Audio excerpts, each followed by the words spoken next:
Om Shanti, everyone. A warm welcome to all of you. Good evening. Yes, it's a lovely evening. A little hot. And it's gonna get hotter, I guess, right? Which is okay too, right? So we are going to celebrate the International Day of Yoga today with a nice presentation which Kanishta is going to come onto the stage in a moment. And so my gentle request, my sincere request is that if you could turn off your cell phones, it would be highly appreciated because of those innumerable notifications that you get. And many times it's less of disturbance for others, but more of disturbance for yourself. And many times I've seen that in the middle of the session, if the cell phone really goes off, then you feel embarrassed. Oh no, I wish I had turned it off. So why don't you take a moment to check whether it is really off or at least it is in the silent mode. So yeah, this is Brahma Kumaris. We have been in this area for the past 3 years. We were first in Durham, and then we got this space about a year and a half back. And ever since we got this, only wonderful service has happened here. And this space could not have been created without, of course, the will of God and the energy of the universe working in our favor, but also each one of you. We have regular students of the Brahma Kumaris who are here, all wearing white and those badges. So they are the ones who have worked tirelessly day in and day out to make this space into what it is. We are going to have many more events in the future. We are also going to have the Raj Yoga meditation course starting shortly. At the end of the session, we'll give you more details about that. There are bathrooms for you all to use. You probably must have seen them on your way in. There's water for you to drink as well. If you want coffee or tea, let me know. I can make some nice, fresh coffee for all of you. Anybody wants coffee? Any takers for coffee? It's too late in the evening, right? But if you do wish, you can just give me a signal and I'll make some nice coffee for all of you. So I think without further ado, I'll have Kanishta come over. A few more things. At the end, there will be a nice blessing card which has been hand created actually just for you. And there will be a small sweet to sweeten. Is there a sweet or is there a fruit? There's a fruit today. Sweet and a fruit. Sweet and a fruit. All right. So there's going to be a sweet and a fruit. So sweet to sweeten your mouth and heart. And of course it has calories, but you can neutralize it with the fruit. Yeah. All right. So you can have both. You can start with the sweet and then the fruit, or fruit and then go to the sweet, whatever works for you. But that blessing is a special message. All right. That's going to change your life. And of course, hopefully, this session is also going to create very positive ripples in your hearts. And through these ripples, you can bring about the transformation that you are hoping to have in your life. And through those changes, you'll be able to change the world around you. That's what the Brahma Kumaris is all about. The motto that we use all the time is when we change, the world changes. All right, we always complain about the world around us. Yes, but we need to look within. What can we change within ourselves so that the world can be changed? All right, so once again, without further ado, I'll have Kanishta come over. Any questions before we get started? No? You enjoyed the meditation so far? You enjoyed all the 6 yogis, right? There were 6 today, sitting so wonderfully. Yes, and eventually you could be one of those yogis. Maybe in the subsequent session, you could be the one sitting here. How does that sound? Nice. Nice.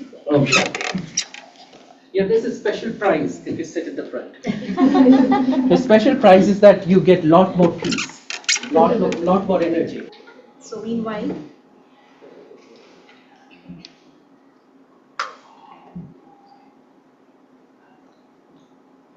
as it is getting set up,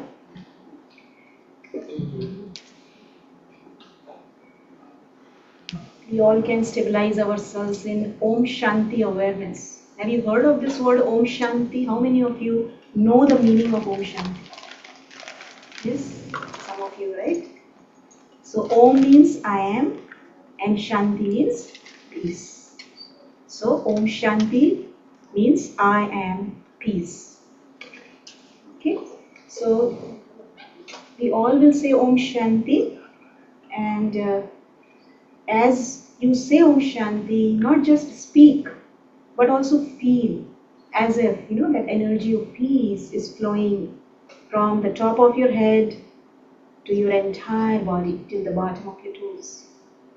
Okay, so let's together say Om Shanti with this awareness that I am peace. Okay,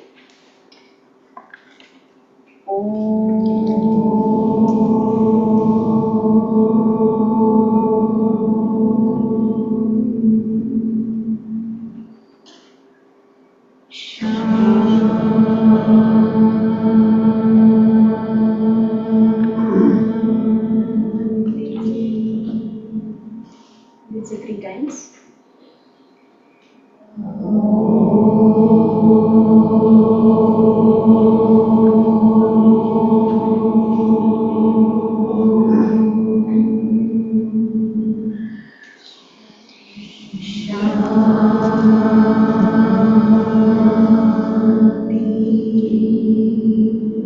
Just feel the free flow of the energy of peace in your whole body. One more time.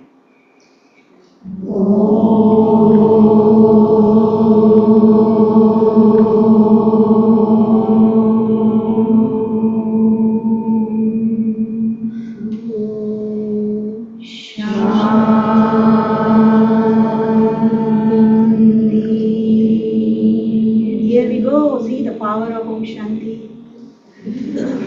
It's because of you all it started working. This is the power of gathering. We can achieve anything with the power of our thoughts. And especially if we all concentrate on one thought, that I am peace, then we are able to generate that energy of peace. And then when we feel the energy of peace, then everything becomes possible. Impossible becomes possible. And that's what happened right now in front of you. It was saying not connecting, and then it got connected, right? So that was a good demonstration. Yes, everyone will now remember the power of Om Shanti. Okay, so happy Yoga Day to all of you. Today is a very special day, 21st of June 2025, and this day, anyone knows when was this started? How many years ago Yoga Day was started? No, this day, special day, 21st of June, that has been go a little before that. So it was started in the year 2015,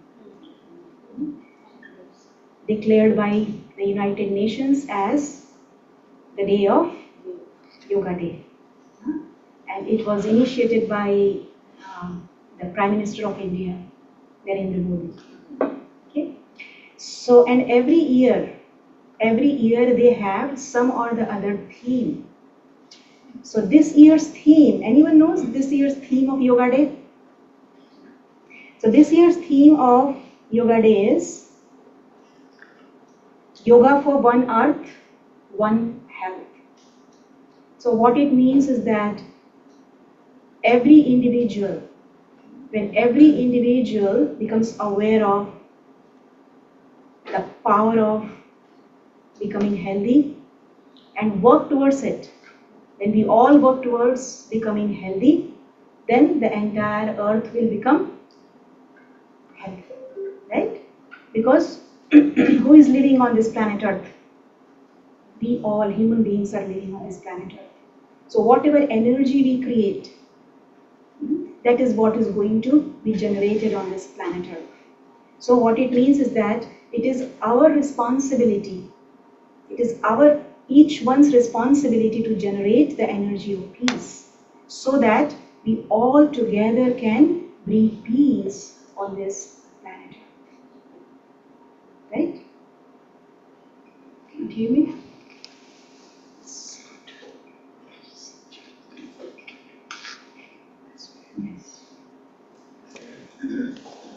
Om Shanti. Is it better now?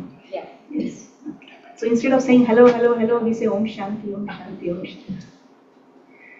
Because see, hello, hello, when we say, it says it is like hell right there. So we don't want to remember hell. We want to remember peace. And even the word hi in Hindi, hi. Yeah, hi is That like, is you know, bad too. a state of helplessness, hi, like that. You know, in Hindi it is like that. So that is why, you know, Om Shanti is filled with so much of positive energy.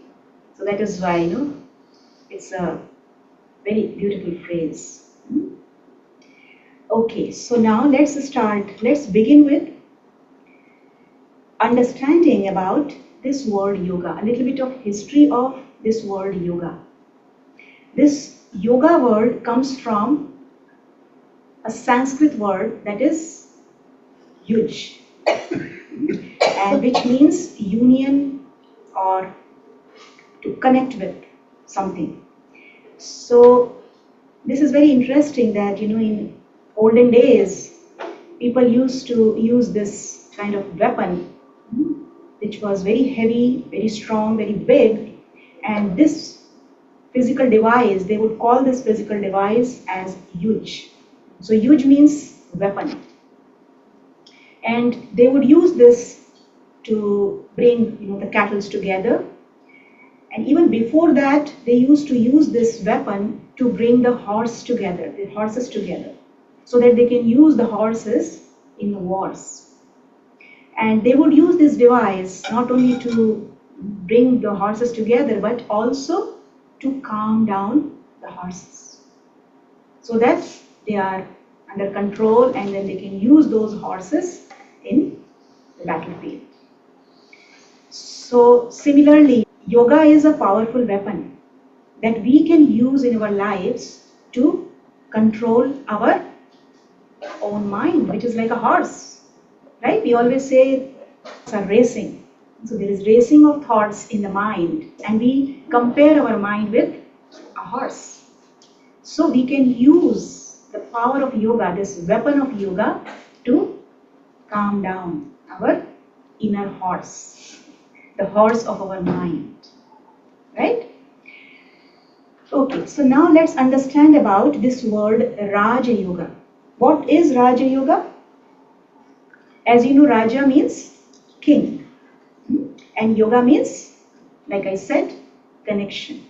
So Raja Yoga is about becoming a king, becoming a ruler, becoming a master of our own senses, master of our own minds. We don't want to see something, but we see it. We don't want to hear something, but we hear with great interest, especially if somebody is telling some interesting story about someone. So we listen with great interest. So that means we don't have control over our ears and no control over our eyes. We see something that is tempting and we know that it is not healthy, but still we eat it. So no control over our eyes, no control over our tongue, right? So all these senses, they are not under our control. And what is the reason for that? The reason being, what is the reason? Anyone? Mind is not under our control. So it keeps running like a horse here and there. It keeps wandering. So when you practice Raja Yoga is that kind of yoga that helps you achieve that self-mastery. You learn how to become self-sovereign, ruler of your own mind, ruler of your own senses. You know, these senses are not in our control because see, the first, when we see something, first what happens? A thought comes in the mind. Thought comes in the mind, oh, I want to eat it. So what does that mean?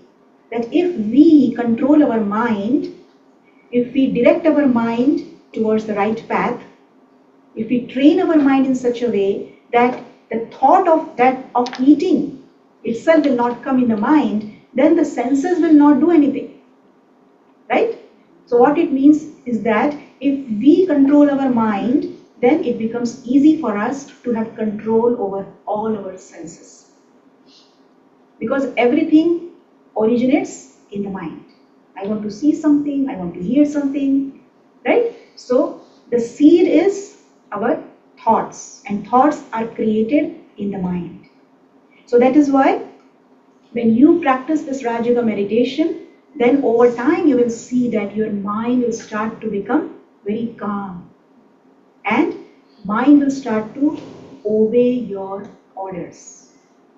Now what has happened? Mind is ruling us.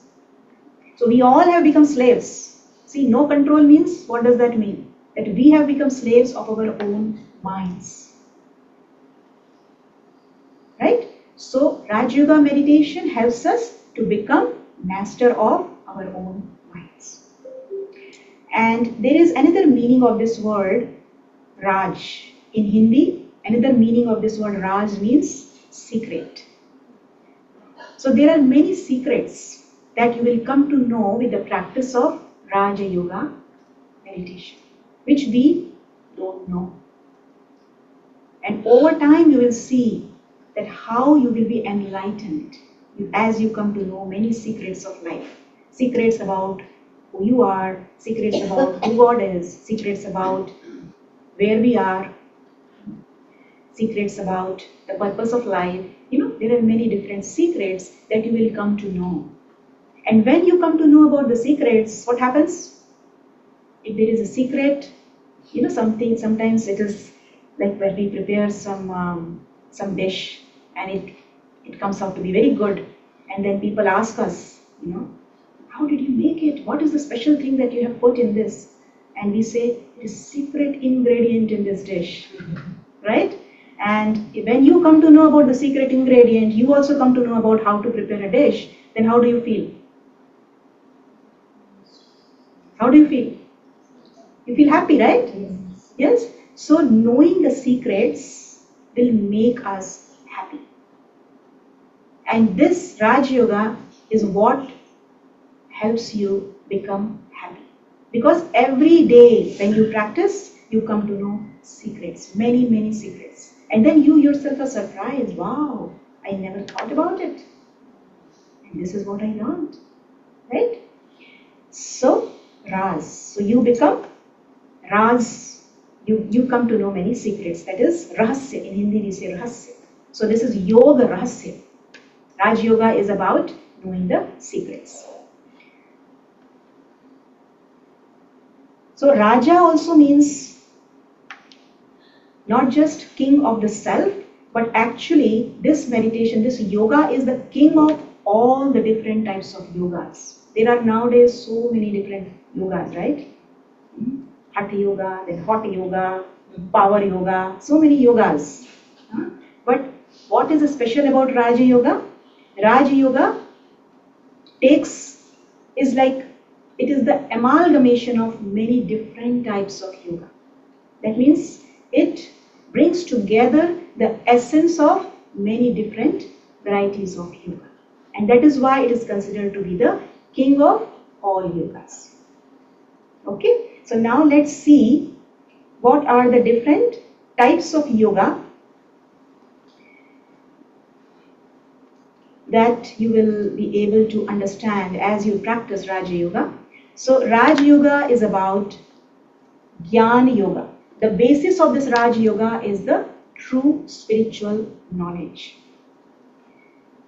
So Jnana Yoga, and then we use Jnana, that is the spiritual knowledge, to connect with the self. See, yoga is all about connection. In today's world, we have so many gadgets to connect, right? Everyone has cell phones, mobiles, cell phones, and Wi-Fi connection, internet connection. So the world is so different. Even 25 years ago, this world was so different. When there were not so many devices and so many opportunities to connect with everyone. But in spite of connecting with everyone, are people, do you think they are happy? They connect with others in such a way that they end up with so many arguments, right? Even when they're chatting, argument is going on during the chatting day. So what it means is that we all are connected so much to the external world, but what is lacking is connection with the inner world. And because this connection is lacking, that is the reason why no one is happy in today's world. So most important is first we connect with our inner world, and from that space we connect with the outside world. So I'll be talking about that in a moment, but just to give you a little bit of understanding about Jnana Yoga. Jnana Yoga is about making that true connection.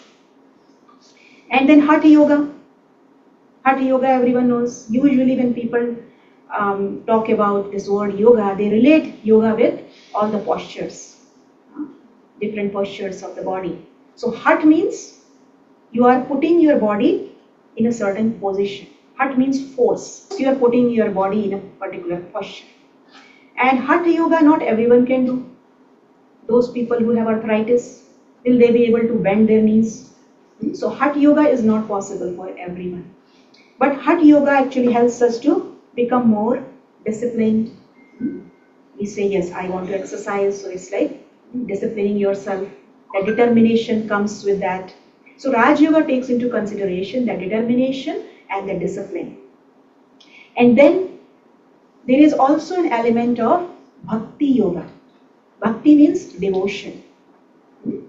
So when we are connected with the Supreme, with God, then we can experience His divine love. So that connection is very important. So how to make the divine connection, that we learn in Raj Yoga meditation. So there is a process. So that is the Bhakti Yoga. Next is Karma Yoga. So Karma Yoga means action, and yoga means connection. So whatever actions you are performing in day-to-day life, if we perform those actions by staying connected with our true self, then what will happen? Every action that we perform will be filled with lightness, will be filled with happiness. And then the outcome of that action will also be beautiful, right? Because we are performing that particular task by staying light. Because connecting with the self means connecting with the inner peace. So that is Karma Yoga. So Raj Yoga is also about Karma Yoga. It's not like you're sitting at one place and meditating, connecting with the self, connecting with God, and not doing anything. That is not Raj Yoga. Yes, of course you have to sit, you have to meditate, but then after that you have to go outside and you have to do whatever needs to be done. So the Karma Yoga is also a very important part of Raja Yoga. Then next is Sannyas Yoga. You know the meaning of sannyas? Sannyas means to renounce. So what do we have to renounce? We don't have to... The world and your own prejudices. Yes. So you need to renounce, not that you leave your family and you go in a jungle and you are staying there alone. Not that kind of renunciation that sages used to do. Not like that. But renouncing the vices. Renouncing the old way of thinking and old way of behaving that has never served us. So we have to renounce all of that. So that renunciation is very important in the practice of Raja Yoga. Okay. Next is Buddhi Yoga. Buddhi Yoga means, Buddhi means intellect. And that is why the name Buddha. Buddha means the one who has enlightened intellect. So with the practice of Raja Yoga meditation, not only your mind starts to become calm, peaceful and still, but your intellect, that means the ability to understand what is right and what is wrong. You will see that you will be able to make quick decisions. Nowadays what happens? Even simple decisions people are not able to take. Whether I should go for grocery shopping today or tomorrow. Whether I should go to fill my gas tank today or tomorrow. Right? Whether I should go for, to meet this person today or maybe few months from today. So simple decisions in life people are not able to make. And then they call their friends and ask. And friend will advise something and then they become even more confused. This is what happens because everyone's intellect is now clouded. No one's intellect is clear and clean. So with the practice of Raja Yoga, as your mind starts to become calm, so on one hand your mind becomes calm and quiet and your intellect starts to become strong and sharp and powerful. So you will be able to discern and decide very easily without getting super confused. What is the big difference between Gyan and Buddhi Yoga? Yes, that's a very good question. So Gyan is like you are giving your mind a thought. Okay? So mind is the faculty that will create a thought, but intellect is the one that will decide whether to manifest this thought into action or not. So Buddhi has the ability to understand, decide and discern. Okay? I'll talk more about it in subsequent slides. But that shows that you are listening with attention. So thank you. Okay. So you got it? Yes. These are some of the components of Raja Yoga. So now we will start with Jnana Yoga. So Jnana Yoga, it is written in Bhagavad Gita that yoga is the journey of the self to the self to the self. So basically Jnana Yoga is about learning how to take the journey inwards, going within, and then learning how to take the journey upwards. That means making that supreme connection. And then after that, we also learn how to connect with people in the world. So outward journey. So yoga means yatra. Yatra is a Hindi word for journey. So it's a beautiful journey. You don't have to go anywhere physically. See, when you go on pilgrimages, you go on a journey to some place and you have to spend a lot, then you have to walk, right? Maybe uphill the mountains to any pilgrimage place if you want to visit. But here, this pilgrimage is very easy. You don't have to go anywhere. You just have to sit wherever you are. You can sit and you can enjoy this journey. Inward journey, upward journey, and outward journey. So the knowledge how to take this journey, that you understand in Raja Yoga meditation. So let's understand the first one, that is the inward journey. So inward journey means understanding about the true self. The big question, who am I? Which researchers and many philosophers, they have been exploring this question, who am I? What we see with our physical eyes, are we, see, look at this word, human being. We say that we all are human beings, right?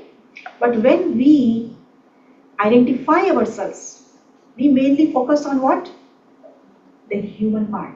Human means, human comes from the word humus, that is the soil, that is this physical body. This physical body is made up of the 5 elements of nature. And this body, it is said that this body has come from the earth and it's going to go back to the earth.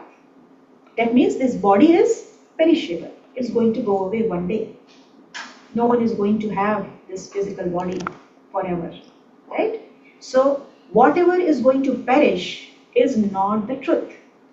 Truth is whatever is going to last forever. So human part is not my true identity, because it's not going to last. And all the labels that are connected to this body, when we are asked, who are you? What do we say? I'm a doctor, I'm an engineer, I'm a professor, right? But that is what you do. That is your occupation. But you are not a doctor. See, how about if someone changes their profession? Many times it happens. People change their profession. But changing the profession, does that mean that they no more exist? They are still there. But the label has changed. So that is just a label. Or someone is saying that, okay, I'm an American, or I'm an Indian. But what about if your citizenship changes? You come from India, after some time you get citizenship of America. You become an American. So that doesn't mean that you cease to exist. You're still there, right? You are no more an Indian. The title has changed. So what it means is that we identify ourselves with this physical body and all the labels that are attached to this body. So if we identify ourselves with all these labels are going to change. Someone is a CEO of a company and says that I am CEO. And after some time the person retires. And if the person has connected his identity with his position, then what will be the mental status of that person after retirement? Person will get so depressed. No one is now giving me any respect. I am nothing. Right? So what it means is that if we connect ourselves, see, this is about connection. If we connect ourselves with all the labels that are given to this physical body, we are never going to experience peace and happiness. They will be very temporary. Till you are in that position, you will be happy. Okay, I'm a CEO, and you will have a lot of ego. I'm this, I'm that. But very soon, that position is gone, so your happiness is also gone. So what it means is that my identity is not the physical body that I see with my eyes, but my identity is the being that I am. The being that we can call that being by various names: soul, spirit, energy, consciousness. So in Raj Yoga meditation, our connection is with this being, because being is the source of peace, love, happiness, all the qualities that we are looking for in this life. The source is the soul. Source is not the body. See, if you want to get vegetables, you're looking for vegetables, you have to go to farmer's market or maybe a grocery place, where you can get the groceries, Walmart or Kroger or wherever.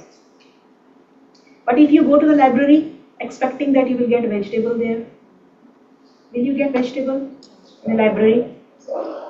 No, you will not, because you are not going to the right place. So this is what is happening in this world. People are connecting with the physical body and they are thinking that they will get peace. Are they going to get peace? They're not going to get peace, because they are going to the wrong place. They have to go to the right place to get what they are looking for. So in Raj Yoga meditation, we connect with the being. So being is the source of love, peace, happiness, all the beautiful qualities. You see here this picture? This is a beautiful image of nature, right? So when we connect with the nature is very beautiful. We go out and we feel good about it, right? So this word nature has two meanings. One is my nature, and another is outside nature. So when we go outside in the nature, we experience, what do we experience? We go for a morning walk in the morning, you feel so good, right? So is the outside nature giving us that feeling of goodness? What is it that is helping us experience the peace and happiness?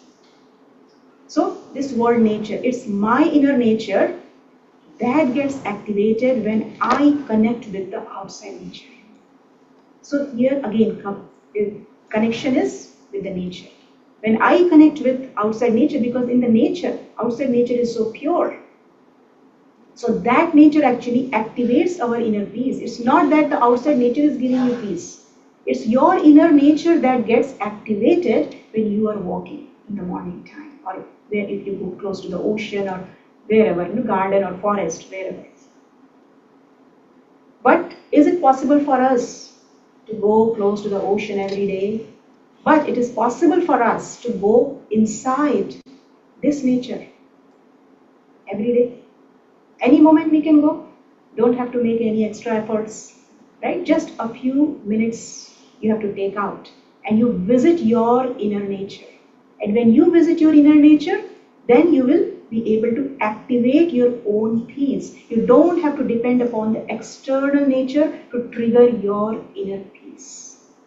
So this is what happens with the practice of Raja Yoga. You connect with your inner nature and you begin to experience that peace. So who am I? Now you got the answer.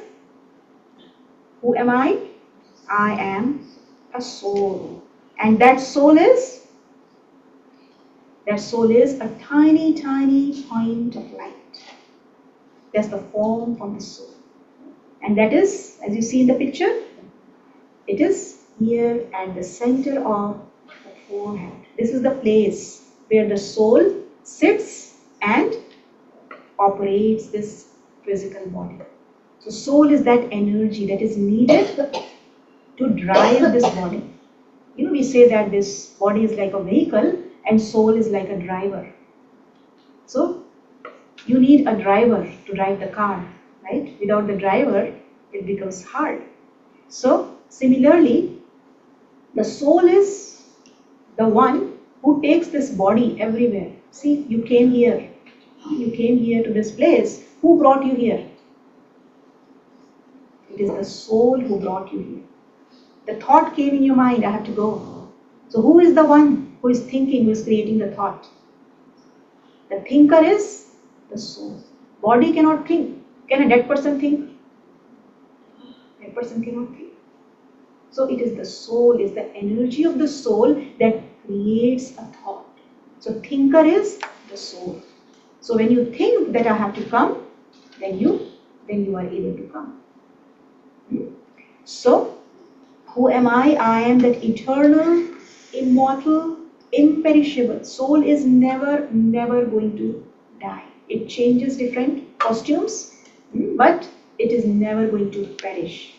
So in Raja Yoga meditation, when we get this awareness that I'm never going to die, I'm immortal. So that awareness, this awareness actually fills us with happiness. Otherwise, when we think that we are this body and this body is going to perish, I'm going to die, then what happens? We start to feel, what kind of feeling we get? Feeling of fear. What will happen? If I die, and all those thoughts will come. But when you become aware that I'm never going to die, I'm an immortal being, the awareness, this awareness itself empowers the soul.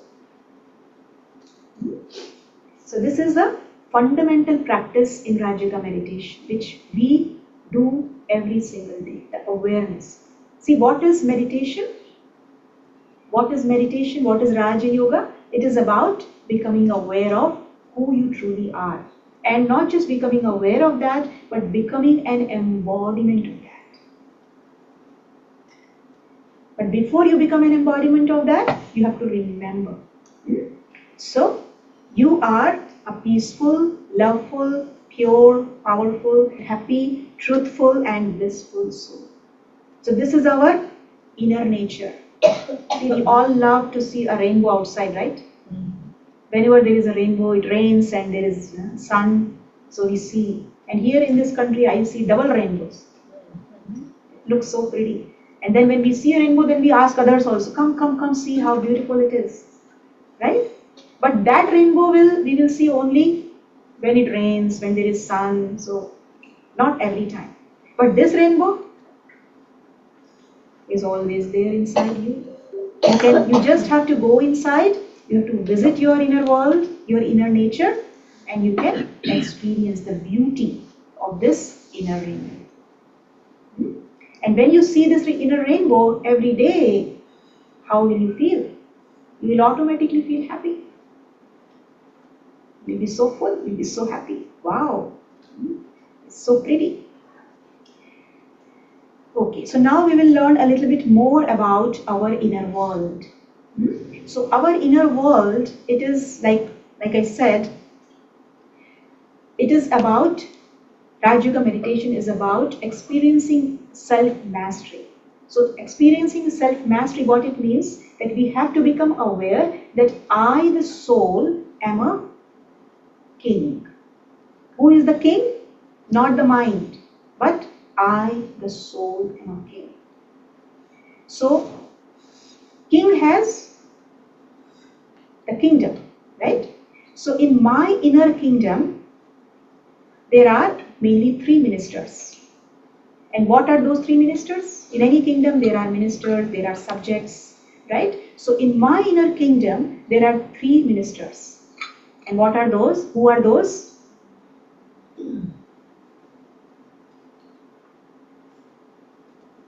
Who are the ministers? Anyone would like to say?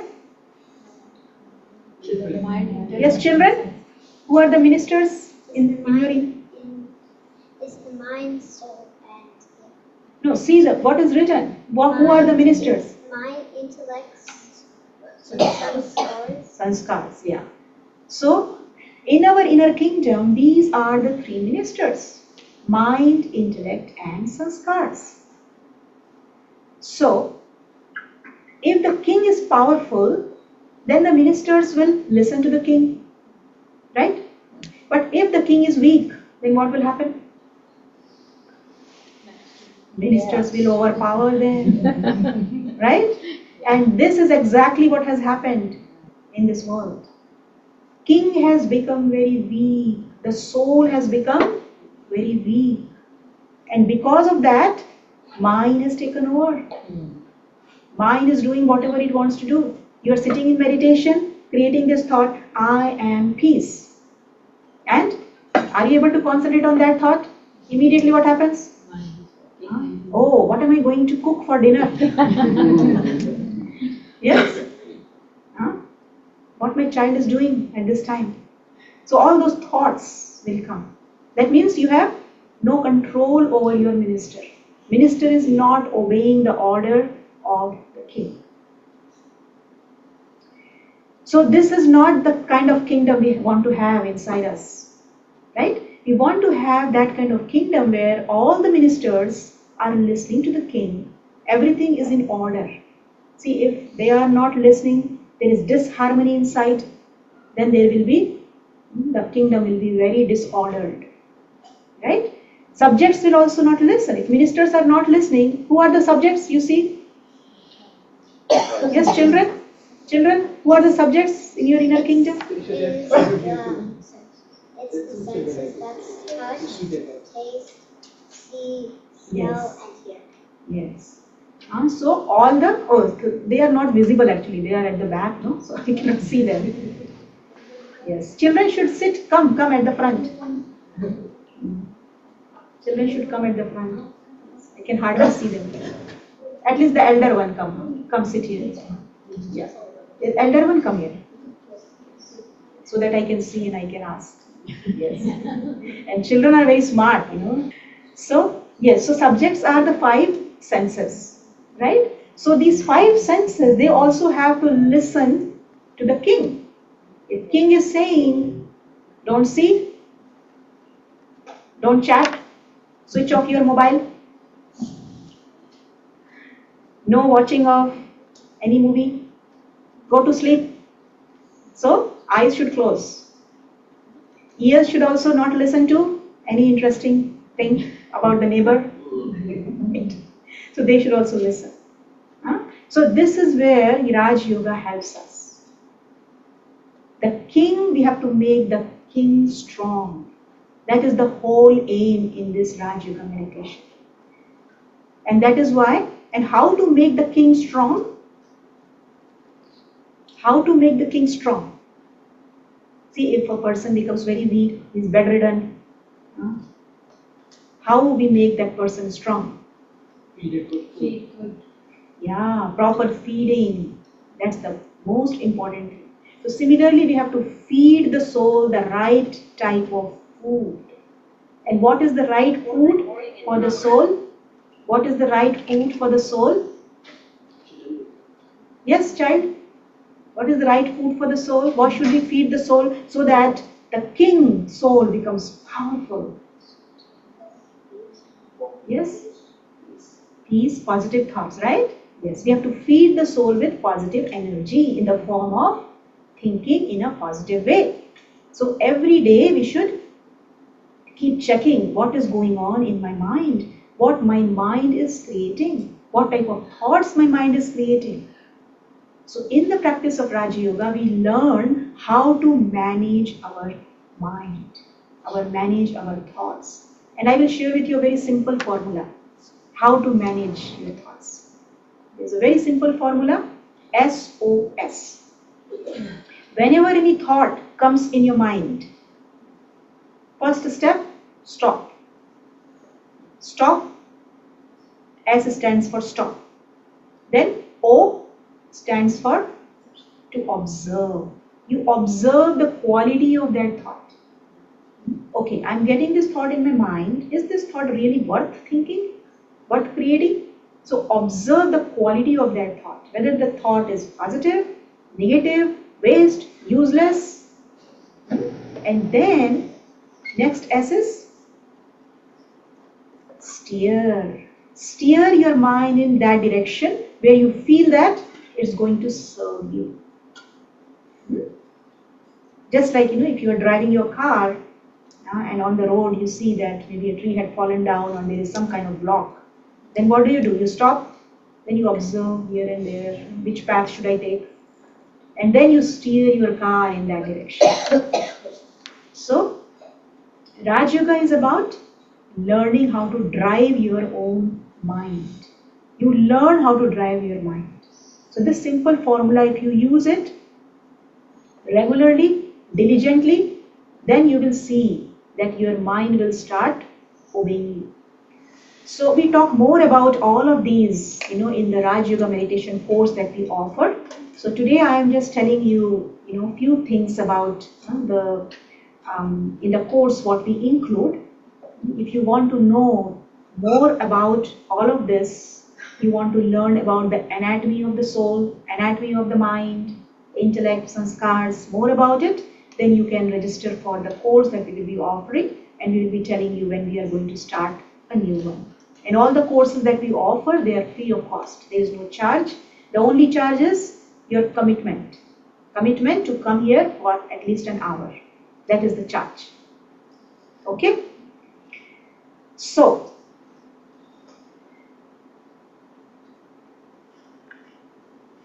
what do you see here in this picture?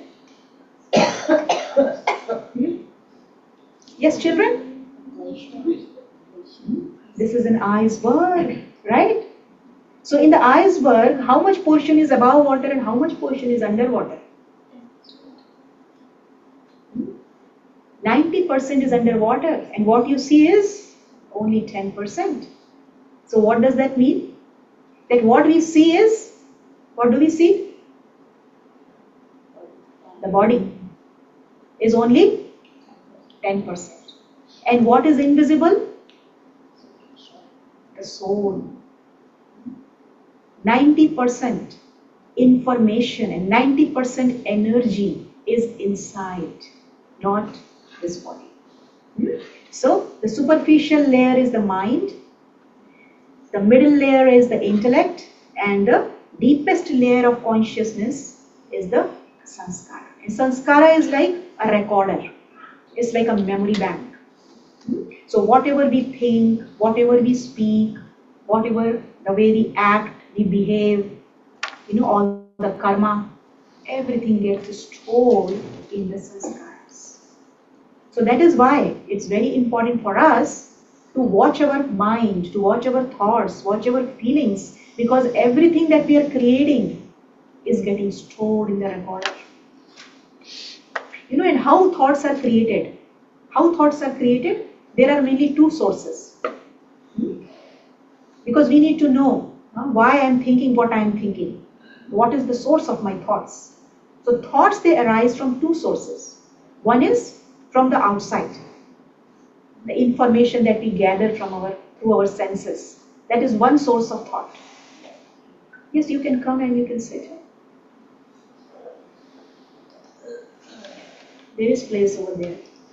Yes, so one is the information that we gather from the outside world. That is one source of thoughts. And second source is, anyone? What is the second source of thought? Books or knowledge. Yeah, that is external, right? You're reading something and then you're getting the knowledge. So that is external source through books, through internet, through messages that you get. So you read that, you see something, you hear something, and that becomes the basis of your thinking. Yes, that is one source. What is the second source of thoughts? Memories. Yes, whatever you have stored here in the sanskaras, in the memory bank, thoughts, they keep coming from there, from deep inside. So that is why you have to be very particular not to store the negative information in your memory bank.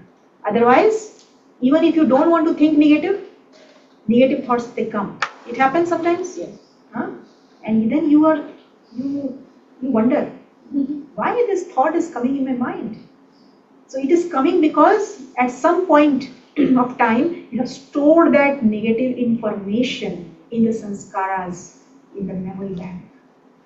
So that is why we have to be very careful what we are storing inside. Okay? So now, let's see the connection a little bit here in this picture. So here we are talking about the intellect. Now your answer will come. What the intellect is doing. Right? So you see here Buddhi Yoga. Buddhi Yoga means the intellect. So, okay, children, you tell me, what do you see in the second picture? Not the colorful one, but the grey one. What do you see in that picture? That is, you see missing, something is missing in there. No, for to children. I'm asking the children, then adults. First children. Yes, children, can you see something missing? Yes? No, not the color. I'm asking the missing thing in the. The eyes. What is missing is? The eyes. Eyes. I can see the eyes. So sweet. What is missing in that picture? Oh, the Yes, the reins, right? See, without rein, the person is riding the horse. So what will happen to that person? Huh? The horse will go wherever it wants to go. And there is a risk of falling. Yes. So this is exactly what is happening in today's world. Everyone is falling down because the reins are not in our hands, out of control. So those reins, they represent the intellect. The intellect is the rein. That means the intellect has to be very clear, clean and strong, so that all the senses are under our control. If the intellect is weak, senses are not going to listen to us.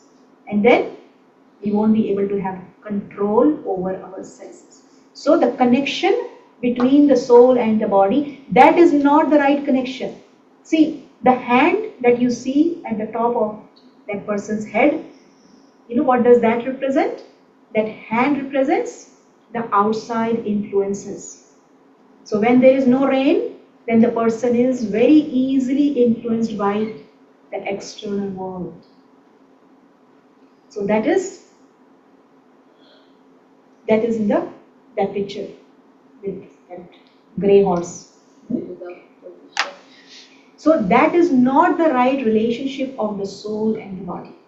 What is the right relationship of the soul and the body? The connection between the soul and the body should be the first picture that you see. With full control, all the horses are under the control of that man. And look at the face of that person. What do you see in both the pictures? Look at the faces of both people, both men. He looks so strong. And that person looks so confused, so fearful. Yes. Right? And this is the face that you see in today's world. No one is happy. No one is, really cheerful. Why? Because the reins are not under control. So with the practice of Raja Yoga, you will become like this. How many of you want to become like this? You should raise your hand. This big. We all want to become like this, right? No one wants to become like that person. Huh? But in order to become like this, you have to make some effort, make conscious efforts. It's not going to happen overnight. Okay? So now, yoga, very simple way to understand this word yoga, which we have understood in Raj Yoga meditation. Yoga means, yoga is sometimes, this word sounds little difficult. So we understand it in a very simple way. Yoga means yad. Yad means remembrance. So you need to remember who you are. So that is yoga. Very simple. Who am I? I'm a soul. That is yoga. Nothing else. You don't have to sit in a particular posture.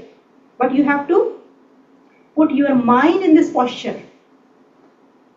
See, we are putting the body in a particular posture in Hatha Yoga. But what about the mind? Mind also has to be put in a particular posture, right?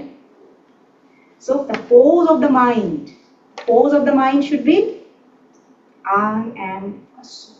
That's the pose. So that we will be practicing in a moment here. We will be doing some asanas, and we will be doing that as well. So yoga means yad, and yad in Hindi we say it's smriti. It's a very beautiful word, smriti. And as is your smriti, whatever is in your awareness, that is what will come in your attitude. That is vritti. See, if someone is in this awareness, I am a doctor, then he will behave like a doctor, right? He will treat the patient. So whatever is in your awareness, that is how. Whatever is in your awareness, that is what you experience. And whatever you experience, that is what you express.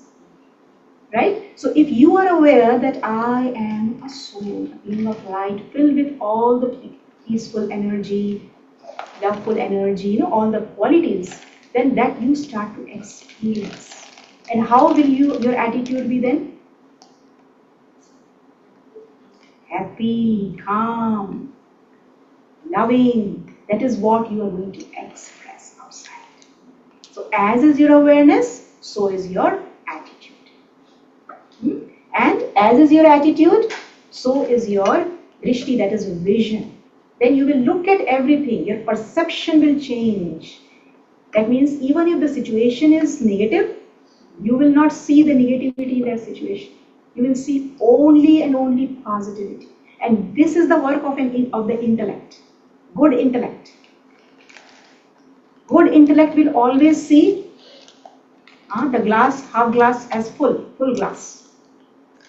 Will not say that this glass is half empty, but will say that this glass is full. That is the beauty of training the intellect. Okay? So, and as is your vision, so is your action. So when you are filled with positivity, you start perceiving everything in a positive way, then you will also act. You will act in that way. That means your action will be filled with the enthusiasm. Whatever you do in life, you will do it enthusiastically. Not out of compulsion. Oh no, I have to go to work. But you will every action that you will be doing will be filled with positivity. When you go to work, you will go with this awareness that I, the soul, am going to not to just work, but I am going to create positivity at my workplace. How many of you get this kind of thought when you go to work? Good. Yes, there is one person who is saying, goes to work with this awareness every morning that I am going to work not just to work, but I am going to work to create positivity in that environment. So that everyone who comes at the workplace is filled with positivity. Right?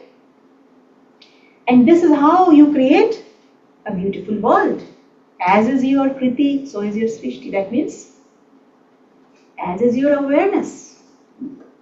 See, so awareness is the seed.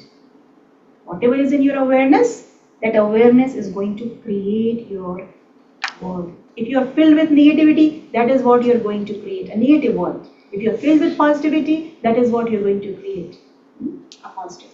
So the choice is up to us. What type of environment we want to create. Okay? So this is a little bit about the self, connection with the self, Gyan Yoga and Buddhi Yoga. Now we will move towards Bhakti Yoga. Bhakti Yoga means connection with the divine. But before we make connection with the divine, it's very important to understand about the divine. Who is the divine? So in Raj Yoga meditation practice, we come to understand that the divine is also, just like I, the soul, am a point of light, source of energy, divine is also light. God is light, we all know, right? It is said God is light. So He is also light, I, the soul, am also light. But His light is very different from my light. How? Because His light is always bright. And what has happened to my light?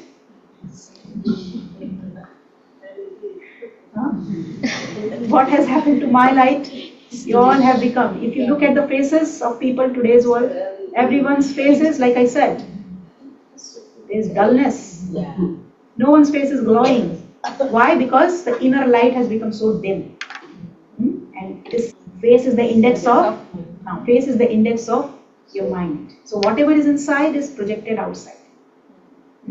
So my light is dim, but His light is very bright. And why His light is bright? Because His energy is always pure, always the same.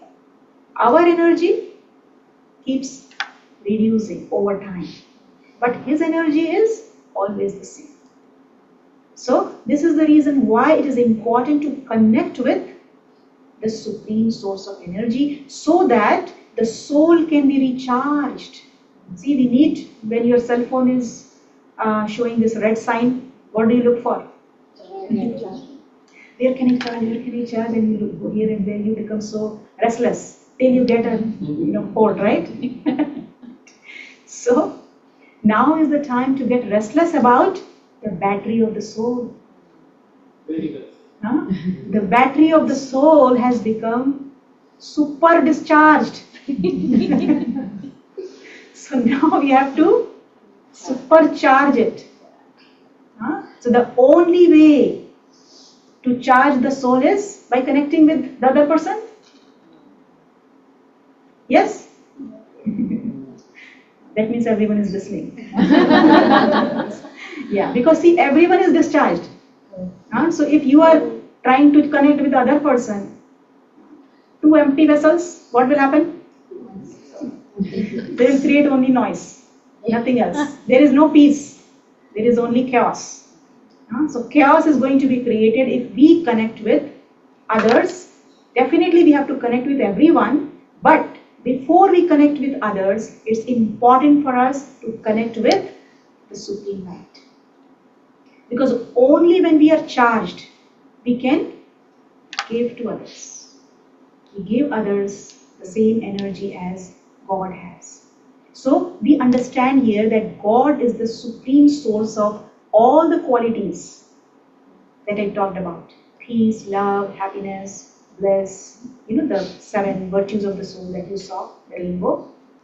All those qualities, God has enough reservoir of these energies. See what happens to our peace. We are meditating and saying, okay, I'm a peaceful soul, peaceful soul. You go out the door and you get a phone call and someone starts to shout at you for no reason. And then, are you peaceful? Yes. No more peace is there. Why? Because our reservoir is very, very scanty, very low. Our stock is very limited. But his stock, God's stock is unlimited. So that is why we compare him with an ocean. God is an ocean of peace, ocean of love, ocean of happiness, ocean of lightness, ocean of stability, ocean of compassion. He is an ocean of all the qualities. So when we connect with God, yoga with God, yoga means connection. When we are connecting with that ocean, then what happens? We begin to absorb his energy. We begin to become full with his qualities. So we are charged in this way. So every morning, this is a very good practice. Before you start your day, just like before you start your day, you make sure that your cell phone is fully charged, right? Because you want the cell phone throughout the day. You cannot go to work without charging your phone. Otherwise, you will not be able to communicate with anyone. So similarly, before you start your day, it's important to charge the battery of the soul. So that throughout the day, if something happens, challenges they keep coming in everyone's life, then not only you are able to maintain your inner peace, but you become a source of peace for others around you. You become a source of support for others. You become a giver instead of asking. This is the beauty of practicing this meditation. That there is a shift that happens. Instead of asking, you come in such a position that you are always giving. Because your stock is so full. You are overflowing with peace, overflowing with love. Even if you don't want to give, it will happen spontaneously. So people will come close to you and they will feel that peace, that love. Okay? So this is about connecting with the divine. So you will come to know more about this connection in the course. The next is Sannyas Yoga. Like I said, we have to renounce the vices. See, the more vices, the more you are free from the vices, the more you will be able to absorb God's energy. There is a saying that cleanliness is next to godliness. Right? So when we have these vices, are we clean? We are dirty. So if we are dirty, we won't be able to absorb God's pure energy. So the more we free ourselves from all these vices, the more it is easy for us to absorb God's energy. Okay? So renouncing the vices. It's very important. And these are the 5 main vices. See what is happening to the globe, to the earth. And what is the theme of this year's Yoga Day, International Day of Yoga theme? Who remembers? Yes? One earth and one heaven. Yes. So what is happening to earth? Poor earth. It's burning. It's burning because of the vices. And these vices, we are creating the vices. See, this devil is inside each one of us. Do you know that? This devil is sitting in each one of us. So we have to let go. And this devil is making this earth burn like this. So that's why it's important for us to get rid of these vices and make this world, make our planet Earth very healthy. Okay? So this is about Sannyas Yoga, and the last one is the Karma Yoga. So see, what do you see, children? The first picture, what do you see? Somebody is flying. Who is flying? Others are just watching and what that person is doing. Dancing with happiness. Why? Why he is dancing with happiness and others are just watching him? Because they don't have that. Yeah, see? Good. They all have negative energy and that's why they are so dull. And he is connected with God, with the divine. So see, he is full with energy, so active and so enthusiastic. You want to be like this? Yes, everyone? So for that, we have to keep this connection with the divine. Constant connection. This connection has to be constant. If the connection is not constant, see, you have put to charge your phone and the connection is loose. Every now and then, charging is coming and charging is going back. So it's not going to charge. So we have to keep this connection very constant. And you see the second picture, what do you see? What do you understand the second picture?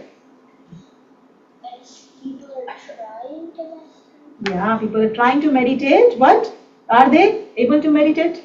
they're failing. They're failing, right? But the person who is typing, who is sitting at the front of the computer, what is she doing? She is so happy. Look at her face. Because she is connecting to the source. She does not have to go through all those things. Right? So what it means is that Raj Yoga is a very easy form of yoga. You don't have to do any particular posture. Don't have to sit in any particular posture. You can sit comfortably. The main thing is that you have to see what is happening in your mind. You have to connect your mind and your intellect with the divine. And this is how you can make your mind healthy and you can always be happy. Okay? So what it means is that this Raj Yoga meditation is not just for a few minutes that you are sitting and you're meditating 10 minutes and it's done. No, Raj Yoga meditation you can practice 24/7 continuously throughout the day, as you're walking, as you're moving around, as you are working, whatever you are doing. Your hands are working, but your mind and intellect is connected to that supreme source of energy. So you will get right guidance, what needs to be done. God becomes your mentor and you get the right guidance when you are connected with that supreme guide. Okay? So now what we will be doing, okay, after few slides I will talk about that. So see, in this meditation what we do, we change what we are thinking, change the quality of our thoughts, and we also visualize. For example, if you are creating this thought, I am a peaceful soul, you also visualize yourself performing actions in peace. You see yourself going to work, interacting with everyone, radiating the energy of peace. See, the mind has these two powers. One is power to create thoughts. Second is power to imagine, power to see things, right? So we use the mind to think and to visualize. So when we train our mind in such a way that we create only positive thoughts and visualize only positive things, then change happens not only at the level of the soul, but also the physical body, because mind and body are connected to each other. So the changes will be seen at the level of the physical body as well, because thoughts impact our physical body. So there is a term that is called as neuroplasticity. Neuro means nerve cells and plastic means the ability to change. It was thought, earlier it was thought that brain cannot grow after a certain age. But then later on, it was discovered that brain has the ability to change and grow depending upon what information we are putting in the brain. And the information in the brain will go from the mind. So that means if we change the quality of our thoughts, we can change nerve cells. the structure and function of the brain can change through our thoughts and through our experiences. So this is a good news. We all can grow our brains. Yes. Are you all happy? Yes? Through the power of meditation, we all can grow our brains. So that is neuroplasticity. And when we visualize, the more we visualize, it stimulates this process of brain growth. New connections, they are formed. As you see, this is a stroke patient.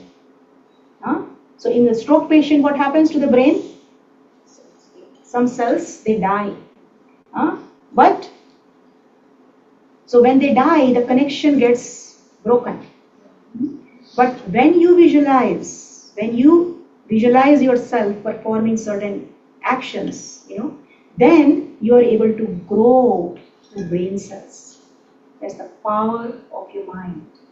And this is how you can help your physical body using the power of your thoughts.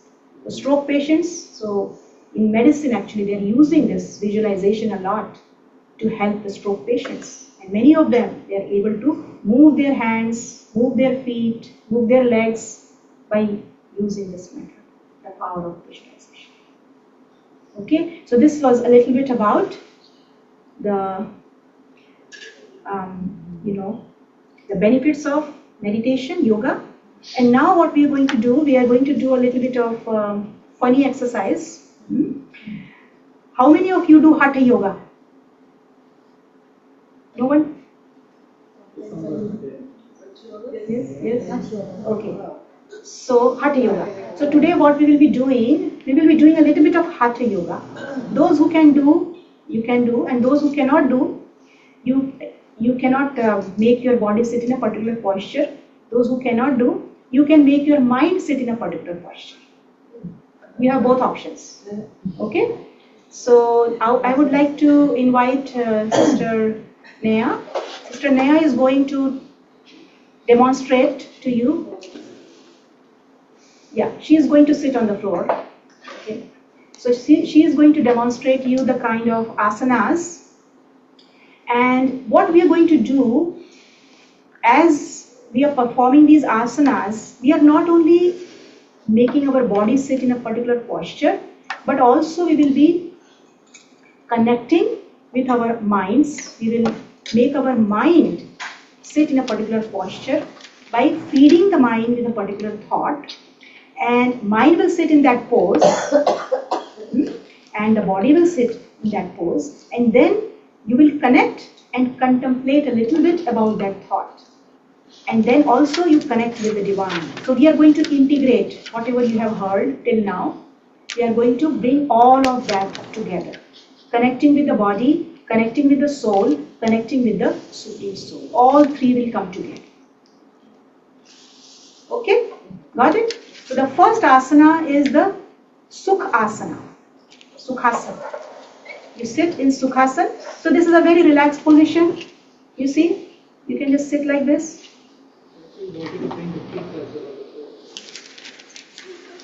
Kids, you want to say? You want to do? Yes? All the kids can sit. Come and sit. On the floor or? Yes?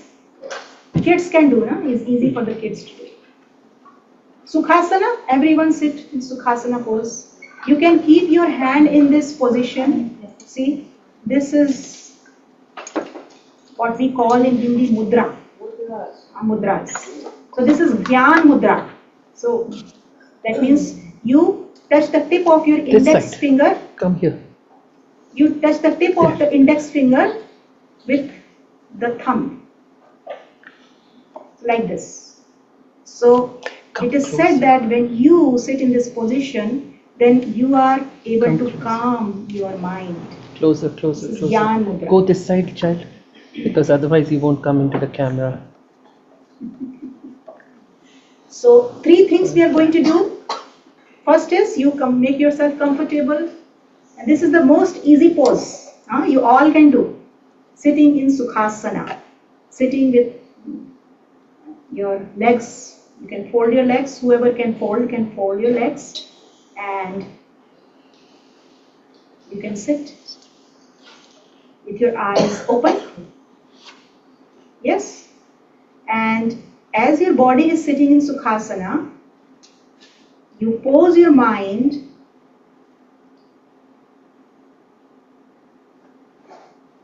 in this awareness that I, the soul, am like a blooming rose flower who makes everyone happy. Because Sukh means, the meaning of Sukh means happy or giving comfort to anyone. Sukh means happiness. So your body is sitting in comfort and your mind is creating this thought, I, the soul, am giving comfort to everyone around me. I'm a blooming rose flower, and as I connect with the soul, I'm able to connect with my happy energy. So you connect, you activate your inner happiness, and then you remember the second step. Remember, I am a child of the ocean of happiness. So God is an ocean of happiness. So the next step, you're connecting with the divine. And as you connect with the divine, you feel as if his energy of happiness is flowing towards you. And you're filled with happiness. Your whole being is filled with happiness. So this is the upward journey.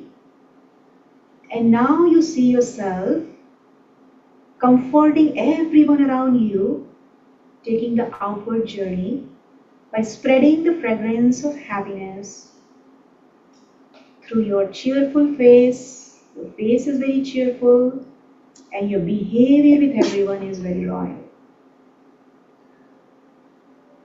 So all the 3 steps, if you follow these 3 steps every day, you will be supercharged with happiness. You will be happy and you will be able to make others happy. So this is the first pose. Now we will move on to the next pose, that is the lotus pose or Padmasana. So whoever can sit in Padmasana, that means you have to put your one leg on the top of the other leg. Yes, you can put both your legs on the top of each other, or you can do just half lotus pose. Yes, some of you are able to do both the legs on the top of one another. That's amazing. Those who cannot do, that's okay. So Padam means, you understand the meaning of Padam. Padam means lotus. So you are not only sitting in the lotus position, but you are mentally, you are creating this thought, I, the soul, am like a lotus flower. Lotus flower is always detached. That means it never gets affected by the dirt. It is always able to maintain its beauty. So I am like a lotus flower, staying detached from everything around me. That means I am not affected by anything of the external world. I am detached and loving. And I'm able to maintain this energy of love because I remember God as an ocean of love. So now feel as if God's energy is flowing towards you, that is filled with love. I, the soul, am a child of the ocean of love. Fill yourself with love, and now see yourself going out into the world, sharing this love with everyone. Whatever you received from God, you are sharing that love. Serving everyone with love.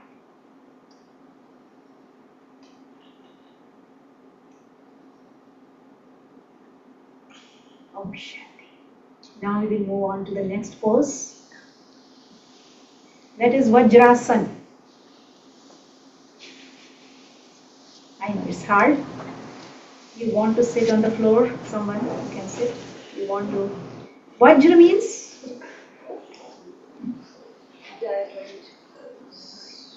Vajra is like a weapon, which means diamond. So it's diamond pose. Yes, children can sit easily, right? Yes, good. Isn't it also elephant? No, that is Gaj. Gaj is elephant, not Vajra.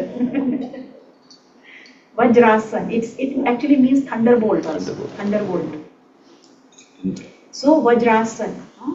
So as I'm sitting in this position, the body is sitting in Vajrasana, and my mind is sitting with this awareness that I, the soul, am a sparkling, flawless, valuable diamond. See your inner beauty. You are as valuable as a diamond.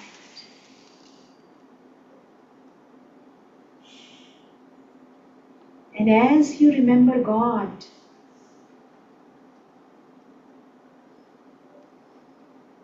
you see God, you feel God as a supreme jeweler who is polishing you,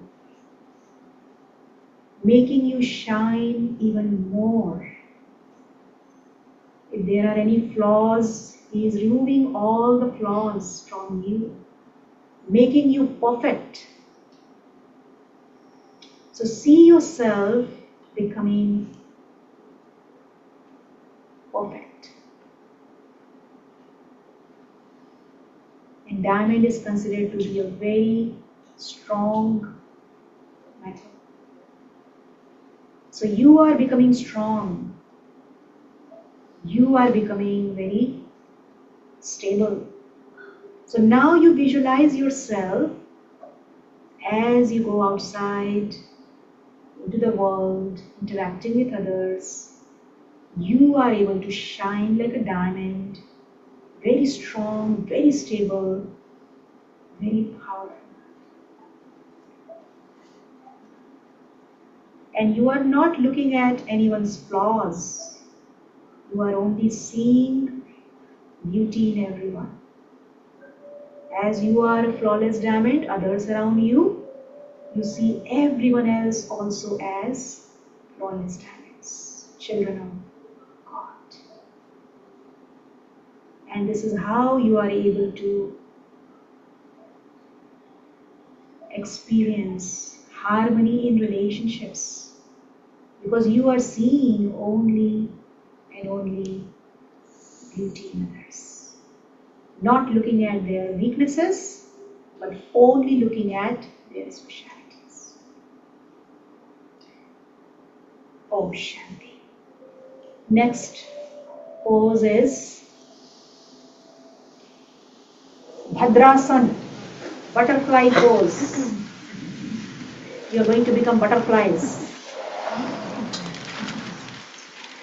So, everyone sit in Bhadrasana, butterfly pose. You are going to flap your wings. So, you are going to flap your wings. I, the soul, am seated on my throne at the center of my forehead and experiencing lightness and freedom, just like a butterfly flies around. Butterfly is so light. So I, the soul, am very light, and I am experiencing freedom. And as I experience freedom, I become so happy. So flap, flap, flap, everyone. Flap with your wings. And the more you flap, the more you become happy. And now you remember God as the ocean of lightness. Feel as if you're flying with God. And you are enjoying your ride. God is taking you everywhere. And you are so light. As you practice this asana, you are so light that when you go out into the world, that is what you are spreading. Lightness and peace everywhere. You are light, you are spreading light, and you are seeing everyone as peaceful and light souls.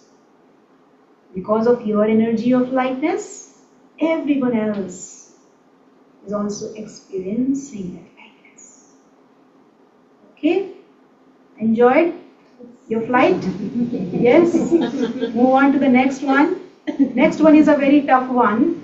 So you can just, I know it's not easy. Maybe some child can do, I'm not sure. But it's a very hard one. So you can just put your mind in that pose. Because it's monkey pose. Okay, She can. Wow. See, children can do it. Yes. This is a split pose. Split pose. Yes. Yeah. So split pose, Hanuman. You know the meaning of Hanuman? Monkey is, Hanuman means? Yes, Hanan. Hanuman means the one who kills ego. So you can put your mind in that posture that I am a flying Hanuman. This monkey is a very special type of monkey because it flies. So you were butterflies, now you become monkeys. And fly, so you are a flying Hanuman and you are very courageous. Hanuman is symbolic of someone who is very courageous, very fearless. So create this energy of courage within, because outside the life is filled with challenges. So you see yourself as a courageous soul, egoless and very humble. Humility is the antidote of ego. So you are filling yourself with the energy of humility and you are remembering God as the one who is the egoless one. God does not have any trace of ego because ego is what? Negative energy.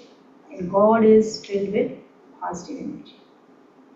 So see yourself holding this courage, and as you hold this courage, you go outside into the world and situation comes to you like a mountain, but you are turning that mountain-like situation into cotton wool.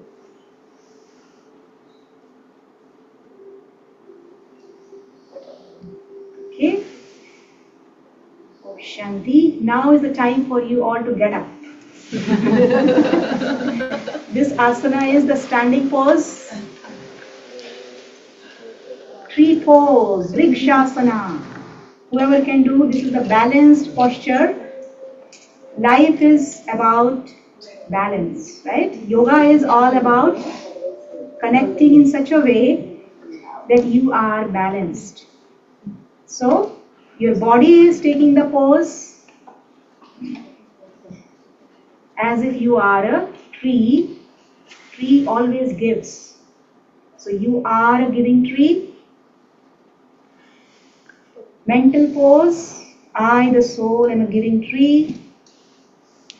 Very stable, very centered, grounded. And I remember God as the one who always gives.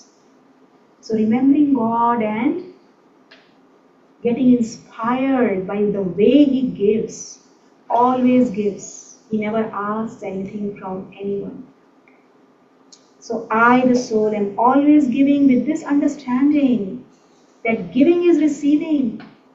See yourself as you go out interacting with others. You are able to give and give and give. Yes? Om Shanti. I know it's getting hard for you. And next is also a standing pose, but for that you need a little bit more space. So whoever can, maybe you can move a little bit further. Warrior pose, Veer Bhadra Asan. Yes? Yes, children? See how? You see the model here? Become a Veer. Veer means? Yes, good. So I am a warrior, courageous warrior, a powerful warrior. Always, I am ready to face anything. I have the power to fight off all the challenges. Whatever comes, I am ready. Because who is with me? I am not alone, but I am with God. If God, the Almighty Authority, is with me, then there is no fear. I am already victorious. So I am a powerful warrior, spiritual, powerful warrior. Yes, I am that king soul. Yes, Om Shanti. Next one is an easy one. Child's pose, Balasana. If you want, you can do on the floor. Whoever wants. This is a very comforting posture, right? Very easy, and you are relaxed. Become like a small child, very innocent. What are the qualities of children? They are so innocent, they are so pure. So mentally, I, the soul, I am stabilizing myself in this awareness that I am a pure, innocent, and obedient child of God. With this awareness, and just like God is pure, I remember God as an ocean of purity. And I fill myself with His pure energy. And then I approach every situation that comes in my way in a playful way. I see the problem not as a problem, but as a game. Just like little children, they enjoy games. I, the soul, am enjoying every situation as a game. And I'm playing with that situation with curiosity and with enthusiasm. And as I play with enthusiasm, others around me, they also get that same kind of energy. They also become enthusiastic. And in this, and as I become more and more playful, enjoying the problem, I am able to sort out the solution. I become an embodiment of solution rather than an embodiment of a problem. Yes? Om Shanti. Now the last one usually is, what is the pose? Shavasana. So we all are going to be dead now. Death pose. So we have to die from what? We have to die from everything old. Die from ego. Die from all the vices. So, everyone relax. Lie down. All are lying down. Mentally, I am eternal, immortal, imperishable. This body is going to perish. So So this body is going to perish.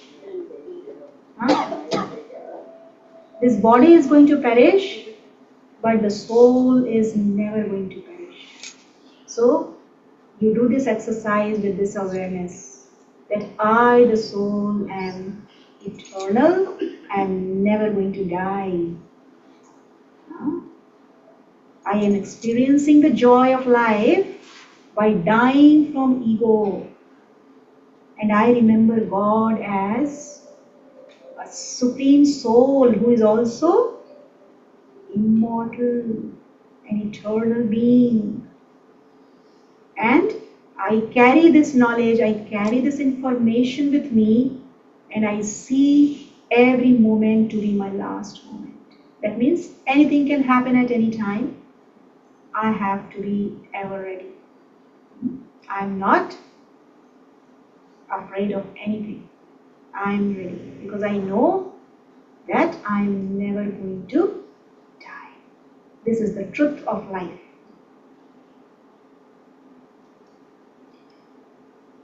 Om Shanti. So if you do all these exercises, you make your body healthy, you make your mind healthy, you make the soul healthy, then what will happen to the world? All of you can now get up. Shavasana is over.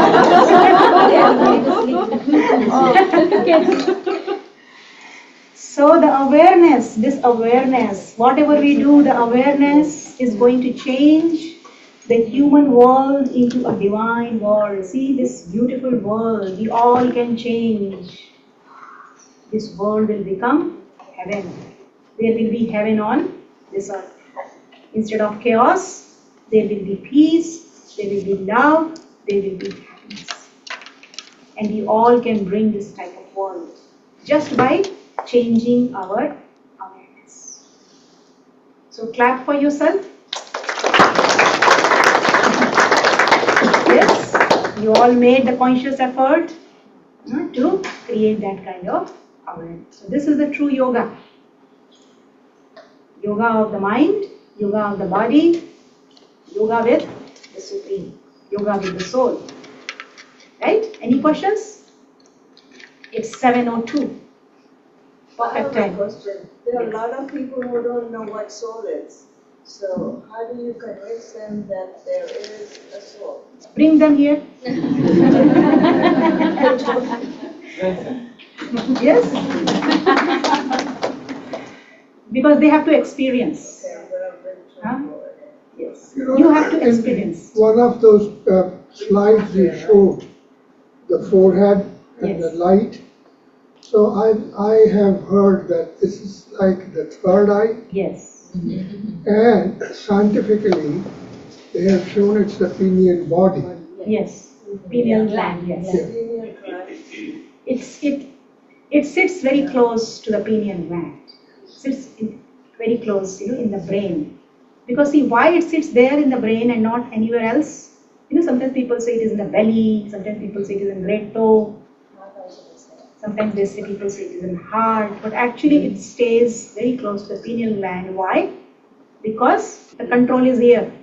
The brain is the main controller of the entire body. All the signals, the messages, the different parts of the body receive messages through the brain. So the brain has to be under control. So that is why soul sits close to the brain so that it can send the message to the brain. Because brain also gets the message from the soul. See, you create a thought, it gets created in the mind. So soul uses the mind to create a thought, and that information will then go to the brain. For example, I create a thought, I want to move my hand up, move my arm up.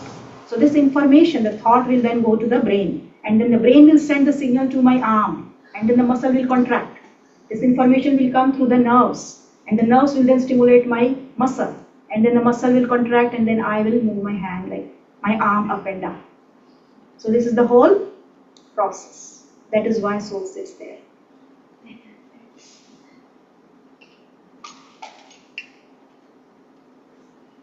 you can turn the lights to light.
charging happened, right?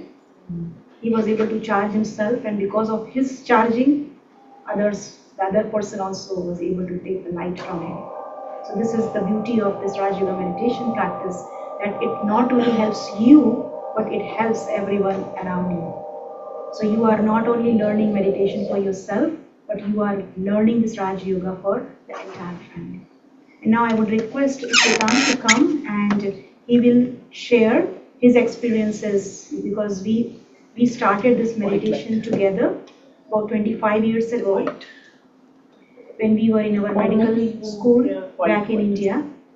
So we both started this Raj Yoga meditation together, and we were able to experience many beautiful things, and that's why we pursued this meditation. So Shwetank, please share with everyone, what are your experiences of Raja Yoga? Yeah, before that, I think we all enjoyed the session a lot. So let's give it up for Kanishta. Yeah?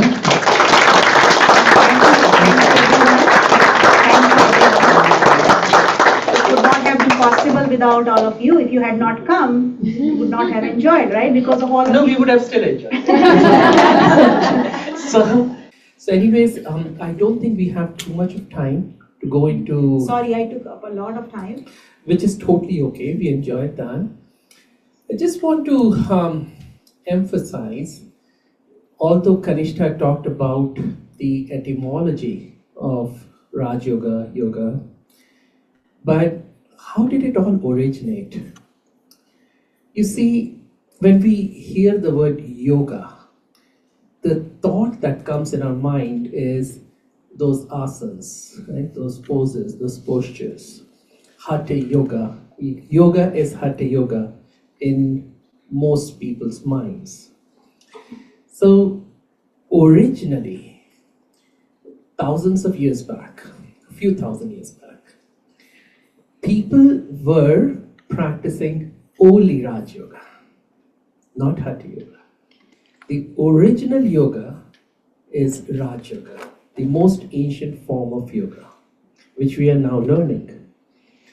However, what happened is many times when these ancient mystics, these yogis used to sit for hours together meditating, their bodies would get stiff and they would become lethargic. So just to keep their bodies fit, just to keep themselves active, to kick themselves out of that lethargy, they came up with this whole science of Hatha Yoga, or these postures, that the blood circulation is better, the digestion is better, breathing is better, and so on and so forth. But the original is Raj Yoga. Yeah? We learned about different yogas, sannyas yoga and all of those things. The original is Raj Yoga, which encompasses all the other yogas. Alright? And that's what we have been practicing for these 25 some years. I cannot say enough about this practice. It has changed our lives phenomenally. If I look back 25 years, my life was filled with, just like everybody else's, nothing pathological, but there was a lot of stress. We were in medical school, exams, life in Indian medical schools is not very easy. Yeah, there's a lot of hazing that you have to go through. Living away from home, the food was horrible. Yeah, the hostels were terrible. No air conditioning, no cooling. I mean, those things we had never thought of. So things were tough. Life was rough.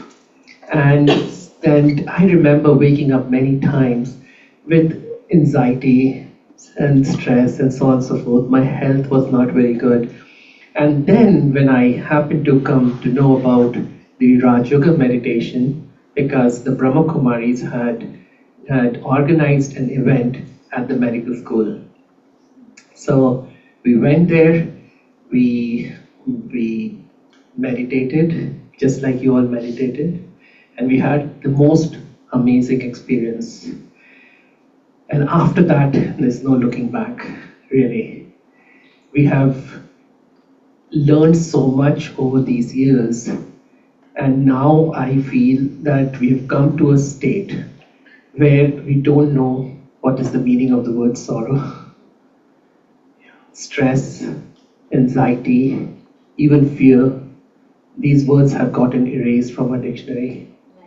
I feel there is still a long way to go towards human perfection, which is what we aim in Raj Yoga, in this practice that we do daily. But I think we have reached a place where we feel good about ourselves. Now, when we wake up every day, there is excitement rather than any sort of disappointment, disheartenment, or frustration, or fear, or anxiety. There's just a feeling that today is going to be yet another day of new learning, new experiences, and going towards higher ground. So I inspire all of you. There are so many regular students. Not everybody has come today in the evening. We have, I would say, on a regular basis, 40, 50 people who are here every Saturday and Sunday, and they join every day for the advanced classes. So I'll request those who are regular students to please get up, who come to the advanced classes on Saturday, Sunday, even those can stand up just for a moment, so that everybody can see who are they. So right now we have 1, 2, 3, 4, 5, 6, 7, 8, 9, 10, 11, 12, 13, 14, 15, 16, and the small child too, 17, and 18, and 19, and 20. So there's so many who are regular students. So again, I inspire, thank you for standing up. So I inspire all those who have come here for the first time. Those who have come for the first time, please. Yeah, now you could stand up. Give them that registered right there. Yeah, Some of them see? have not. Wow. Wow. Yeah, let's give them a big hand. Let's give them a warm welcome. Yes. You feel welcome? Yes, you feel good? Good. Wonderful. So I inspire you all to take the Raj Yoga course. It is 8 sessions. How much does it cost to do the Raj Yoga course? No, you don't know? You don't know how much does it cost? What about guessing? $0. So can there be anything better than zero? Yeah, nothing, right? So I have one question. sure. I saw that the light which is he has from the God, but he gave it to another person. Right. So how that one is connection with one to another person? Yes, so see, when you are happy, don't you transmit your happiness to others? Right. It's very infectious. You see, the energy that we hold within ourselves is very infectious. When you're upset, Right. yeah, everybody in the house Crying. becomes upset. One is crying, others also start to cry. Right. Yeah, there's something called as mirror neurons. Yeah, so mirror neurons. So when one person experiences a certain emotion, then other people around also start experiencing that. So that's why you see, getting that light. It's not really light. It is getting the energy of peace, energy of happiness, energy of kindness, of compassion, of respect, of wisdom. So when you have all of these, then you can share it with others. Okay, Ji. So shall we meditate? So you've heard so much. You've learned so much. But now is your opportunity to experience.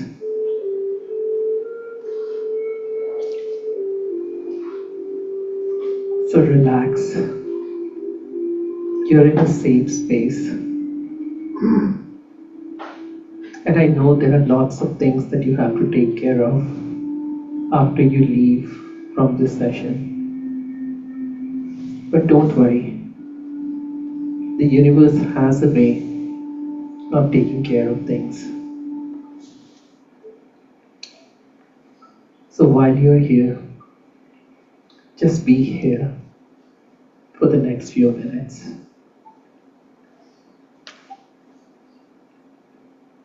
You've just understood that you're not just your body. You're not just your name. You're not just your profession, your religion. You're not even your thoughts. In fact, you're not even your feelings and your emotions, your dreams, your aspirations. You're something beyond. You're more than all of these combined. In fact, you're the creator of all of these.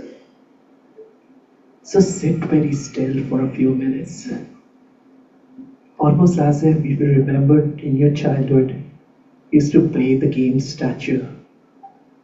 Just say statue to the other person, and everybody would freeze. So let your body freeze.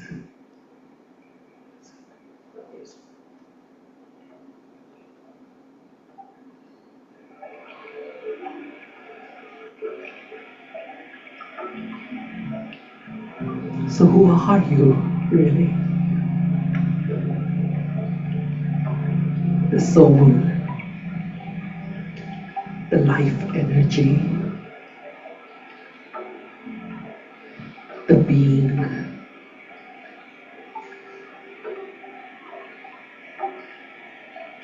that animates your body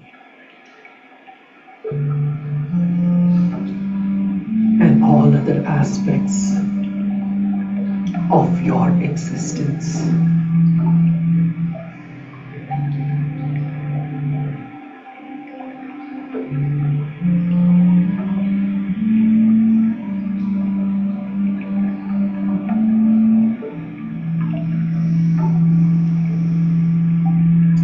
So for a little bit, shift your focus from the physical dimension of your existence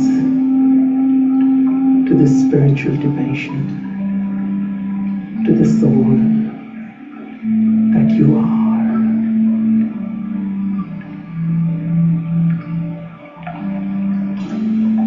See, wherever your attention goes, that's where your energy flows.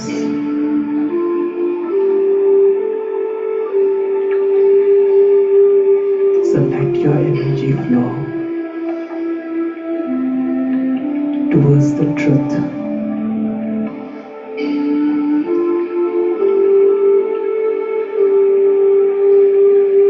Your true form,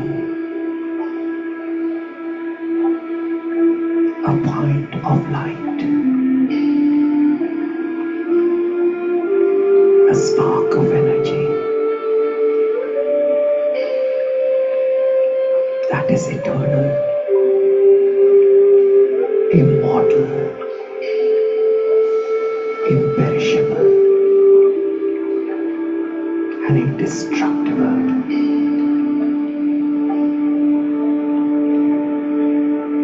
The body, on the other hand, is perishable.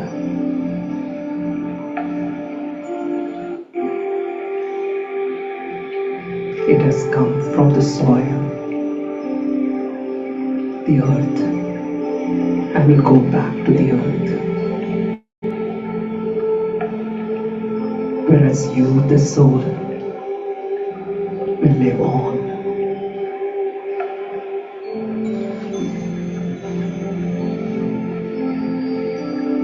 The true essence of the soul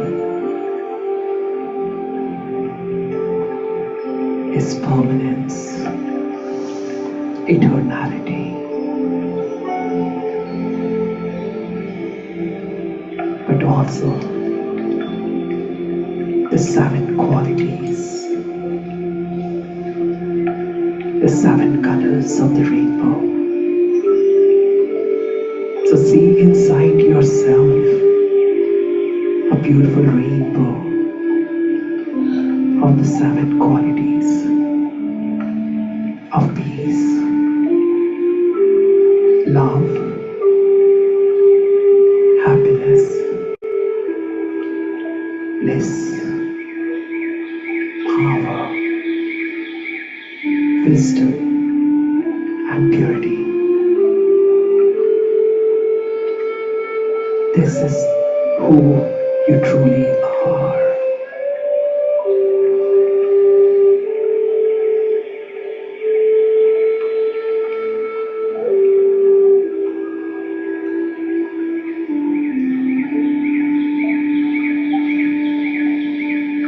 Whatever you experience is what you express.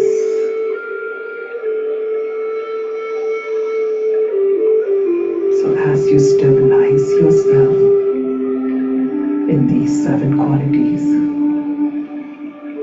you begin to experience them.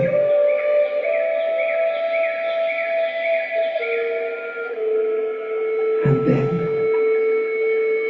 you automatically begin to express these qualities. So see yourself now radiating these 7 qualities.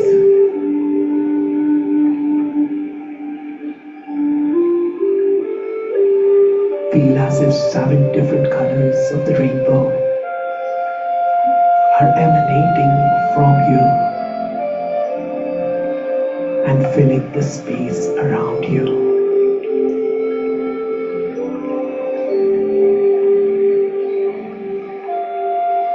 Let this aura become bigger and bigger with every passing moment.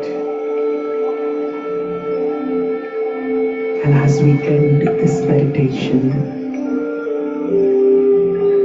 if possible, hold on to this image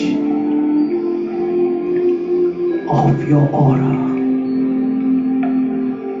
of yourself being surrounded by these 7 qualities which you are radiating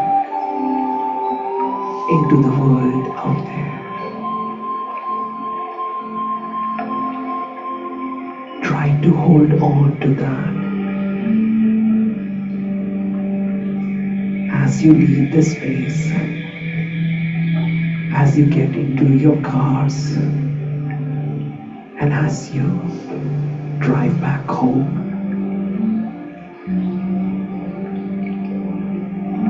As you enter your homes,